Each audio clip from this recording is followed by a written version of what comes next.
तो दोस्तों आज फिर से लेकर आ गए हैं देश दुनिया के सभी ताज़ा मुख्य समाचार सिर्फ आपके लिए। चलिए फटाफट खबर शुरू करते हैं। उससे चैनल को अब तक सब्सक्राइब ना किया हो तो फटाफट चैनल को सब्सक्राइब कर दें, लाइक कर दें, शेयर कर दें ताकि इसी तरह की खबर आप हर रोज देख सकें। चलिए शुरू करते हैं आज की पहली बड़ी खबर। शरद पवार की पार्टी एनसीपी में 1.5 महीने के अंदर ही इस्तीफे वाली पटकथा दोहरा दी गई है। 2 मई को खुद शरद पवार ने अध्यक्ष पद से इस्तीफा देने का ऐलान कर दिया था और फिर कई दिनों तक चली मान मनोबल के बाद वो वापस जिम्मेदारी संभालने पर राजी हो गए थे, लेकिन अब यही कहानी उनके भतीजे ने दोहराई है। आपको बता दें कि महाराष्ट्र विधानसभा में नेता विपक्ष का पद छोड़ने की इच्छा जताई है अजित पवार ने। बिहार की राजधानी पटना में 23 जून को करीब 2 दर्जन राजनीतिक पार्टियों का महाजुटान होने जा रहा है। अगले साल होने वाली लोकसभा चुनाव से पहले इस महाजुटान में विपक्षी दल केंद्र की सत्ताधारी बीजेपी को हराने की रणनीति को अमली जामा पहना सकते हैं।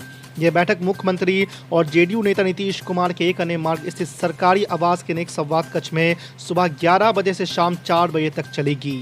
आपको बता दें कि मुख्यमंत्री आवास में मेहमानों के लंच और डिनर की विशेष तैयारियां चल रही है। गुजरात और गोवा जैसे राज्यों के विधानसभा चुनाव में कांग्रेस की हार तय करने वाली आम आदमी पार्टी अब उसे 3 और राज्य में चैलेंज देने जा रही है।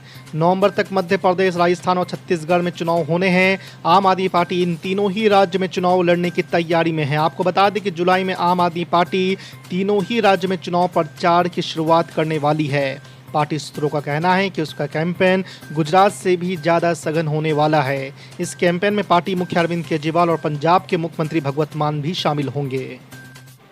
केंद्रीय गृह मंत्री अमित शाह ने हिंसा प्रभावित मणिपुर की स्थिति पर चर्चा के लिए 24 जून को नई दिल्ली में सर्वदलीय बैठक बुलाई है। गृह मंत्रालय के एक प्रवक्ता ने इसकी जानकारी दी। गृह मंत्रालय के प्रवक्ता ने ट्वीट किया, केंद्रीय गृह मंत्री अमित शाह ने मणिपुर की स्थिति पर चर्चा करने के लिए 24 जून को दोपहर 3 बजे नई दिल्ली में सर्वदलीय बैठक बुलाई है। आपको बता दें कि विपक्ष लंबे समय से मांग कर रहा था कि इस मुद्दे पर सर्वदलीय बैठक बुलाई जाए। कांग्रेस पार्टी के पूर्व अध्यक्ष सोनिया गांधी ने मणिपुर के हिंसा पर दुख जताते हुए बुधवार को कहा कि इसने राष्ट्र की अंतरात्मा पर गहरा आघात किया है। उन्होंने वीडियो संदेश जारी कर प्रदेश के लोगों से शांति एवं सौहार्द की अपील की है और उम्मीद जताई है कि मणिपुर के लोग इस त्रासदी से जल्द उबरेंगे।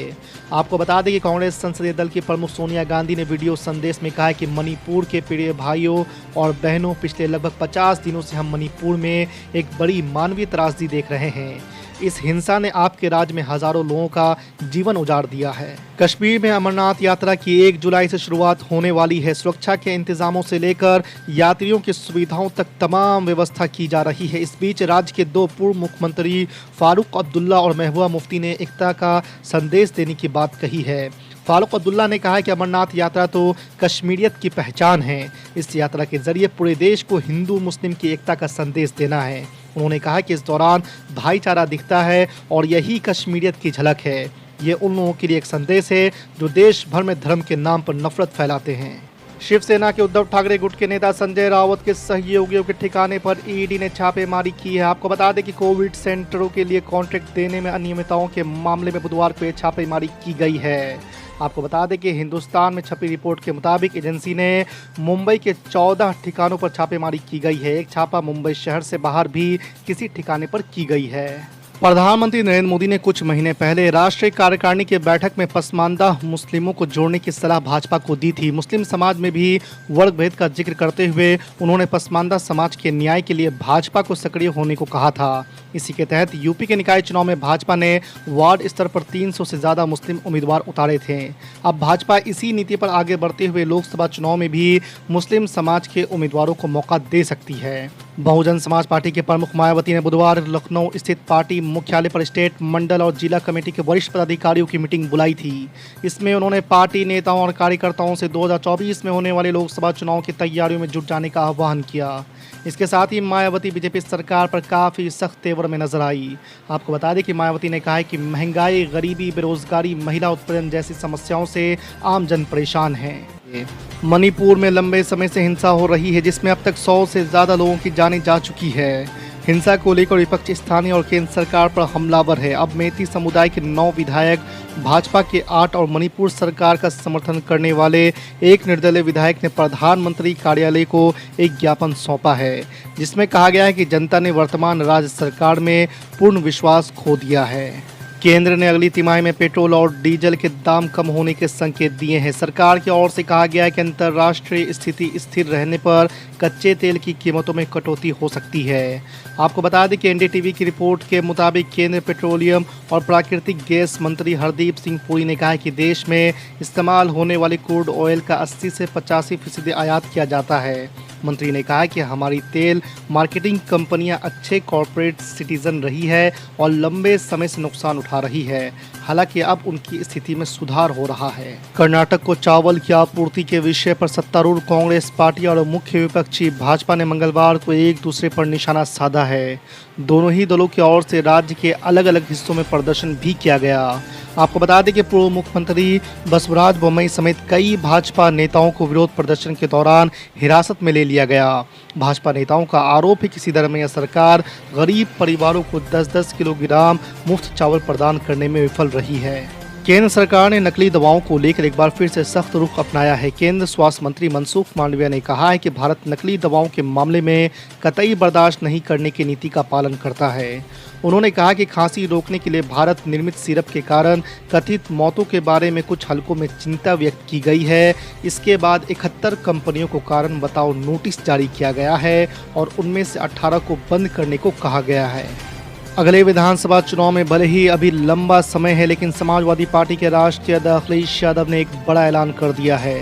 अखिलेश यादव ने मंगलवार को कहा कि समाजवादी पार्टी आउटसोर्स से भर्ती के खिलाफ है। समाजवादी पार्टी सरकार में सभी संविदा कर्मियों को स्थायी कर दिया जाएगा। आपको बता दें कि अखिलेश यादव ने मंगलवार को संयुक्त स्वास्थ्य आउटसोर्सिंग संविदा कर्मचारी संघ के प्रतिनिधि मंडल से मुलाकात कर यह आश्वासन दिया है। बिहार के मुख्यमंत्री नीतीश कुमार की अगुवाई में 23 जून को पटना में विपक्षी एकता की बैठक होने जा रही है। 2024 में होने वाले लोकसभा चुनाव में बीजेपी को हराने के लिए रणनीति बनेगी। इस बैठक को लेकर असदुद्दीन ओवैसी की पार्टी ने भी हमला बोला है। आपको बता दें कि अख्तरुल ईमान ने एमआईएम को विपक्षी एकता की होने वाली बैठक में नहीं बुलाए जाने पर जेडीयू और आरजेडी पर निशाना साधा है। उन्होंने कहा कि हम बड़ी जाति के होते तो हम भी उस बैठक में रहते हैं। इन लोगों को सिर्फ मुसलमानों का वोट प्यारा है, मुसलमानों की लीडरशिप नहीं चाहिए। ये लोग हमेशा अपने आप को समाजवादी कहते हैं, लेकिन ये लोग समाजवादी हैं या अवसरवादी, ये देखा जाए। एकनाथ शिंदे खोलेंगे उद्धव राज में हुए घोटालों की फाइलें। एसआईटी गठित 12,000 करोड़ रुपए का है मामला। जी आपको बता दें कि महाराष्ट्र के मुख्यमंत्री एकनाथ शिंदे बीएमसी में हुए भ्रष्टाचार की फाइलें खोलने जा रहे हैं। सोमवार को उन्होंने कथित आर्थिक अनियमितताओं की जांच के लिए एसआईटी गठित करने की अनुमति दे दी है। खास बात यह है कि महाराष्ट्र में पूर्व मुख्यमंत्री उद्धव ठाकरे और शिवसेना भारतीय जनता पार्टी के बीच तनातनी का दौर जारी है। अमेरिकी दौरे से पहले प्रधानमंत्री नरेंद्र मोदी ने वॉल स्ट्रीट जर्नल को दिए इंटरव्यू में चीन पर इशारों में ही तंज कसा है। पीएम मोदी ने चीन का नाम तो एक बार ही लिया, लेकिन इशारों में बहुत कुछ कह गए हैं। उन्होंने कहा कि चीन के साथ शांतिपूर्ण संबंधों के लिए ये जरूरी है कि सीमा पर शांति और यथास्थिति को बनाए रखा जाए। प्रधानमंत्री नरेंद्र मोदी ने कहा कि हमारा यकीन है कि एक दूसरे की संप्रभुता और अखंडता का सम्मान किया जाए, किसी भी तरह के मतभेद और विवाद पर शांतिपूर्ण ढंग से बात की जाए, लेकिन इसके साथ ही भारत अपनी सुरक्षा और संप्रभुता और गरिमा को बचाने के लिए किसी भी हद तक तैयार है।